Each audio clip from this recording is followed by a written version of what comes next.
നമസ്കാരം. റാഫ്റ്റോ ക്രിക്കറ്റിലേക്ക് അവർക്കും സ്വാഗതം. WTCയിൽ ഇന്ത്യയുടെ തിരിച്ചുവരവിൻ്റെ തുടക്കമാവട്ടെ ഈ ടെസ്റ്റ് മത്സരം. ഇതുകൊണ്ടിപ്പോൾ നമ്മൾ WTC ഫൈനൽ ഉറപ്പിച്ചു എന്നൊന്നുമല്ല പറയുന്നത്. പക്ഷേ ആ ഫൈനലിലേക്കുള്ള വഴിയിൽ ആദ്യ കാലെടുത്ത് വെച്ചു എന്ന് വേണമെങ്കിൽ പറയാം. അടുത്ത ടെസ്റ്റും നമുക്ക് വിജയിക്കേണ്ടതുണ്ട്. അങ്ങനെ ശ്രീലങ്കയിൽ നിന്ന് സമ്പൂർണ്ണ വിജയവും കൊണ്ടുവേണം നമുക്ക് മടങ്ങാൻ. കാലയിൽ നടന്ന ഈ ഒരു ടെസ്റ്റിൽ ഇന്ത്യ 165 റൺസിൻ്റെ പടുകൂറ്റൻ വിജയം നേടുമ്പോൾ തീർച്ചയായിട്ടും ഇവിടെ ഹീറോ എന്ന് നമുക്ക് പറയാവുന്നത് മനവ് സുത്താറാണ്. ഒപ്പം തന്നെ ദേവദത്ത് പടിക്കലിനെയും നമ്മൾ ഓർക്കണം. പിന്നെ രണ്ടാം ഇന്നിങ്സിൽ തീർത്തും ബുദ്ധിമുട്ടേറിയ ഒരു ഘട്ടത്തിൽ 60 റൺസിന് മുകളിലടിച്ച് തൻ്റെ സ്വതസിദ്ധമായ ശൈലിയിൽ ബാറ്റ് വീശിയ ഋഷഭ് പന്തിനും കൊടുക്കണം ക്രെഡിറ്റ്. ഏതായാലും 165 റണ്ണിൻ്റെ ഗംഭീര വിജയം ടീം ഇന്ത്യ നേടുമ്പോൾ നിങ്ങൾക്കറിയാലോ, നമ്മൾ ഇന്ത്യൻ ടീമിൻ്റെ പ്രധാനപ്പെട്ട മത്സരങ്ങളൊക്കെ കഴിയുമ്പോഴും റിവ്യൂവുമായിട്ട് വരാറുണ്ട്. ഈ ടെസ്റ്റിൻ്റെ 4 ദിവസത്തെ കളികളും നമ്മൾ റിവ്യൂ ചെയ്തിരുന്നു. ഇന്നത്തെ കാര്യങ്ങൾ കൂടി നമ്മൾ ചർച്ച ചെയ്യുകയാണ്. പതിവ് പോലെ പ്രമുഖ ക്രിക്കറ്റ് പോർട്ടലുകളുടെ വിലയിരുത്തലുകളും ക്രിക്കറ്റ് നിരീക്ഷകരുടെ അഭിപ്രായങ്ങളും ഒക്കെ റെഫർ ചെയ്ത് നമ്മുടേതായിട്ടുള്ള അഭിപ്രായങ്ങൾ കൂടി ചേർത്തിട്ട് അവതരിപ്പിക്കുകയാണ്. നിങ്ങൾക്കിതിൽ വ്യത്യസ്തമായിട്ടുള്ള അഭിപ്രായങ്ങളുണ്ടാവും. കമൻറ്റ് ബോക്സ് രേഖപ്പെടുത്താം. ആരോഗ്യകരമായ ക്രിക്കറ്റ് ചർച്ചകളുമായി നമുക്ക് മുന്നോട്ട് പോകാം. ഈ ടെസ്റ്റിലേക്ക് വരുമ്പോൾ ആദ്യം അതിൻ്റെ രത്നച്ചുരുക്കൊന്ന് പറയണമല്ലോ. ടീം ഇന്ത്യ ടോസ് ലഭിച്ചു, ആദ്യം ബാറ്റ് ചെയ്തു. ഇതങ്ങനെ സാധാരണ ഗില്ലി ക്യാപ്റ്റൻ ശേഷം ലഭിക്കുന്നതല്ല. 9 ടെസ്റ്റിൽ 3 തവണ മാത്രമാണ് അദ്ദേഹത്തിന് ടോസ് കിട്ടിയത്. ഈ പിച്ചിൽ, ഗോളിലെ ഈ പിച്ചിൽ ടോസ് ലഭിക്കുക എന്നുള്ളത് വളരെ പ്രധാനമായിരുന്നു. കളിക്ക് മുമ്പ് തന്നെ അതങ്ങനെ വിലയിരുത്തപ്പെട്ടതാണ്. ആദ്യത്തെ 1-2 ദിവസം ബാറ്റിങ്ങിന് അനുകൂലമാകുമെന്നുള്ളതായിരുന്നു ആ വിലയിരുത്തൽ. അതുപോലെ തന്നെ കാര്യങ്ങൾ സംഭവിച്ചിട്ടുണ്ടെന്നുള്ളത് പറയാതിരിക്കാൻ വയ്യ. പക്ഷെ മഴ കുറേ സമയം അപഹരിച്ചു എന്ന കാര്യം കൂടി നോക്കണം. ഏതായാലും ആദ്യ ഇന്നിങ്സിൽ 462 റൺസ് ടീം അടിക്കുമ്പോൾ ദേവദത്ത് പടിക്കലിൻ്റെ ഗംഭീരമായിട്ടുള്ള ഇന്നിങ്സ് നമ്മുടെ ശക്തി പകരുന്ന രൂപത്തിലാണ് ഉണ്ടായത്. മറുപടി ബാറ്റിങ്ങിൽ ശ്രീലങ്ക 284 റൺസിന് ഓൾ ഔട്ടായി. ഒരു ഗംഭീരമായിട്ടുള്ള ലീഡ്. അതുകൊണ്ട് തന്നെ ടാർഗറ്റ് ശ്രീലങ്കയ്ക്ക് മുന്നിലേക്ക് വെക്കുന്നത് ഒരു 350 മുകളിൽ വേണം എന്ന ഉദ്ദേശത്തിൽ ബാറ്റ് വീശിയ ടീം ഇന്ത്യ രണ്ടാം ഇന്നിങ്സിൽ 193 റൺസാണ് അടിച്ചത്. ശ്രീലങ്കയ്ക്ക് വിജയിക്കാൻ 372 എന്ന വലിയ ഒരു ലക്ഷ്യം മുന്നിലുണ്ടായിരുന്നു. അവരിത് രണ്ടാം ഇന്നിങ്സിൽ 206 റൺസിന് ഓൾ ഔട്ടായിരിക്കുന്നു. ടീം ഇന്ത്യ വിജയിച്ചേറിയിരിക്കുന്നു. ഇനി നമുക്ക് കാര്യങ്ങളിലേക്ക് വരാം. ശരിക്കും പറഞ്ഞാൽ ഈ കളി വിജയിക്കാൻ ഇന്ത്യ കൃത്യമായിട്ടുള്ളൊരു പേഷ്യൻസ് കാണിച്ചു എന്നുള്ളതാണ് ഇതിലേറ്റവും പ്രധാനപ്പെട്ട കാര്യം. കാരണം എന്താ അറിയോ, ഈ ഒരു പിച്ചിൻ്റെ ഒരു സ്വഭാവം എന്ന് പറഞ്ഞാൽ ശ്രീലങ്കയുടെ മിഡിൽ ഓർഡർ ഒന്ന് പൊരുതി നിൽക്കുന്നുണ്ടായിരുന്നു. ഇതൊരു ന്യൂ ബോൾ പിച്ചാണ് എന്ന് പറയാവുന്ന തരത്തിലാണ് അതിൻ്റെ ഒരു സ്വഭാവം ഉണ്ടായിരുന്നത്. ഇന്നലെ സൊനാൽ ദിനൂഷ എവിടെയാണോ അവസാനിപ്പിച്ച് അവിടെ നിന്ന് അദ്ദേഹം പുനരാരംഭിച്ചു. അദ്ദേഹം ആദ്യ ഇന്നിങ്സിൽ സെഞ്ചുറി നേടിയിരുന്നു. രണ്ടാം ഇന്നിങ്സിൽ സെഞ്ചുറിക്ക് 16 റൺസ് അകലെയാണ് പുറത്തായത്. ധനഞ്ജയ ഡി സിൽവ ഒരു പോരാട്ടം നടത്തി നോക്കി അർദ്ധ സെഞ്ചുറി നേടി. അങ്ങനെയൊക്കെ അവരൊന്ന് റെസിസ്റ്റ് ചെയ്ത് നിന്നതാണ്. ഇന്നത്തെ ആദ്യ സെഷനിൽ 2 വിക്കറ്റുകളാണ് ടീം ഇന്ത്യക്ക് എടുക്കാൻ കഴിഞ്ഞത്.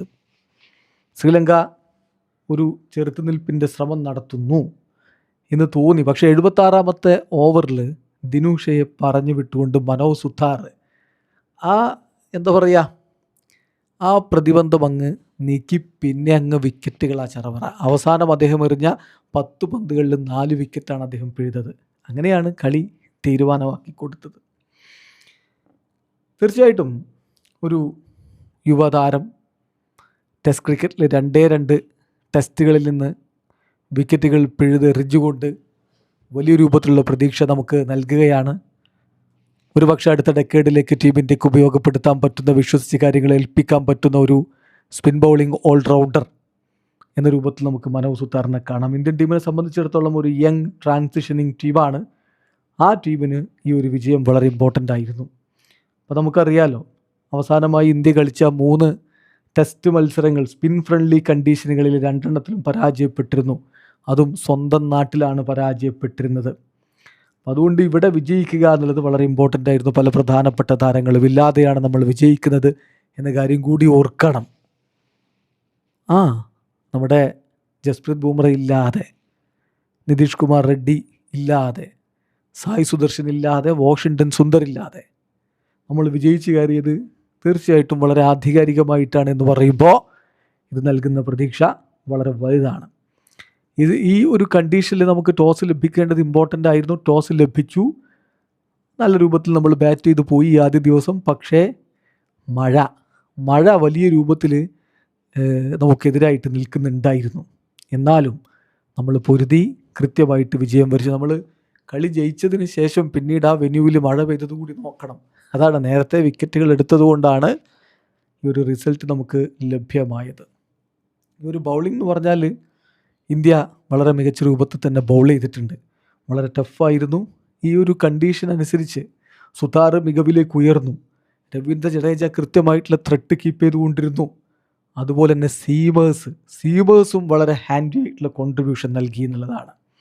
ഒരുപാട് നിയന്ത്രണത്തോടു കൂടി അവർ പന്തെറിഞ്ഞു. 5 വിക്കറ്റുകൾ ഈ മത്സരത്തിൽ സീമേഴ്സ് എടുക്കുകയും ചെയ്തു. ഒരു സ്ലോ പ്രോഗ്രസ് കുൽദീപിൻ്റെ കാര്യത്തിൽ സംഭവിക്കുന്നുണ്ട്. അടുത്ത മത്സരമൊക്കെ ആകുമ്പോഴേക്കും അദ്ദേഹം നല്ല റിതത്തിലേക്ക് എത്തും എന്ന് തന്നെ കരുതാം.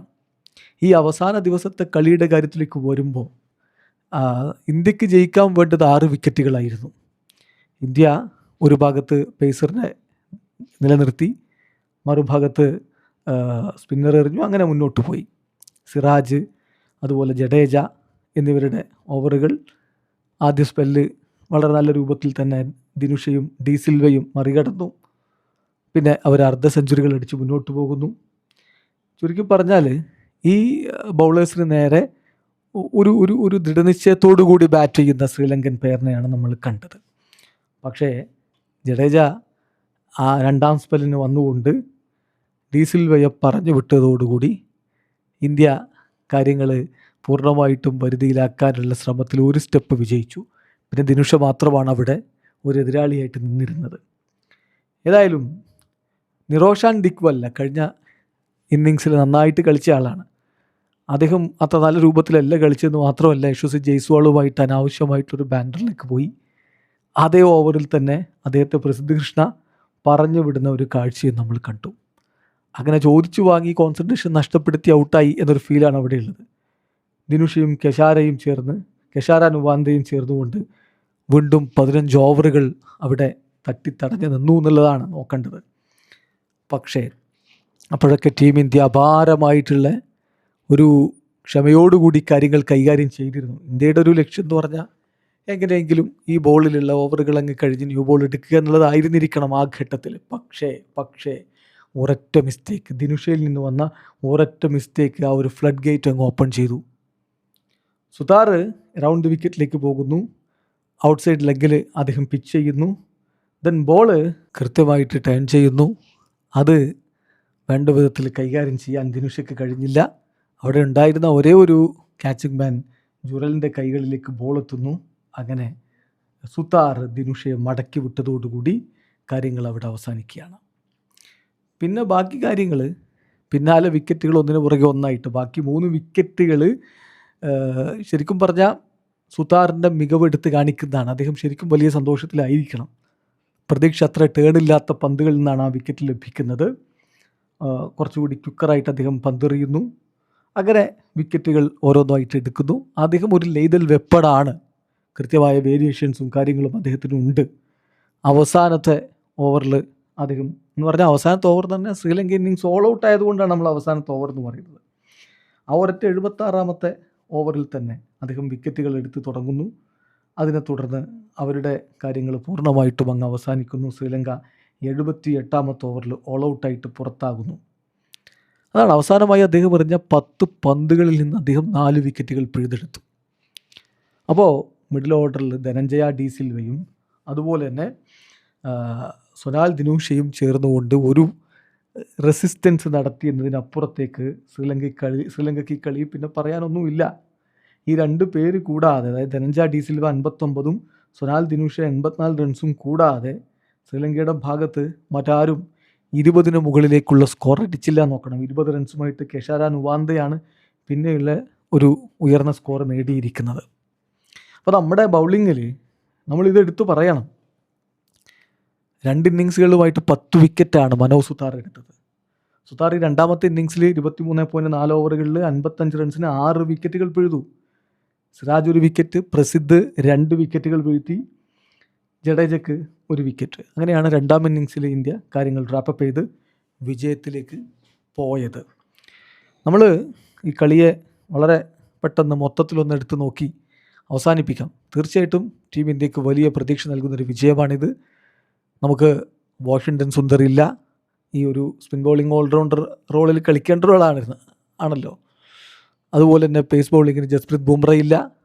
എന്നിട്ടും നമ്മൾ വളരെ ആധികാരികമായിട്ട് ഇവിടെ 165 റൺസിൻ്റെ ഗംഭീരമായിട്ടുള്ള വിജയം തന്നെ സ്വന്തമാക്കിയിട്ടുണ്ട്.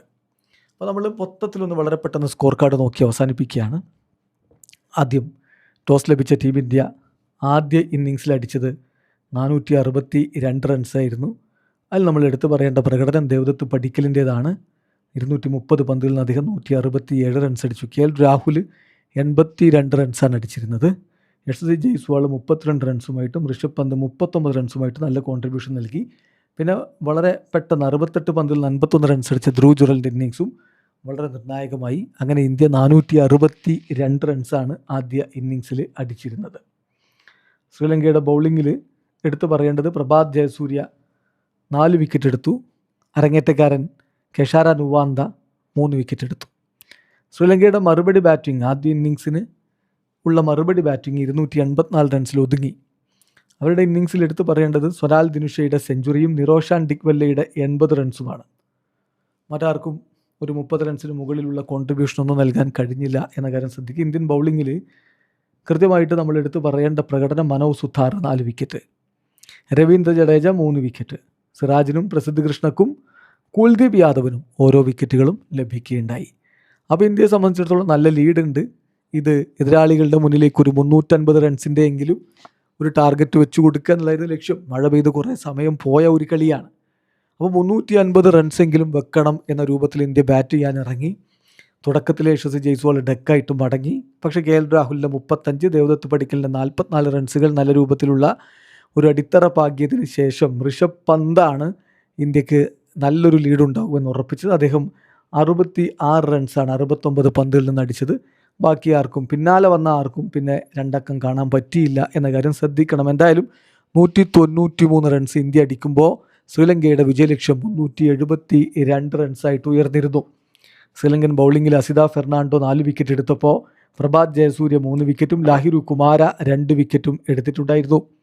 പിന്നെ നടന്നത് ഇന്നത്തെ സംഭവവും ഇന്നലത്തെ അവരുടെ ഇന്നിങ്സിൻ്റെ തുടക്കവും ഇന്നത്തെ സംഭവങ്ങളുമാണ്.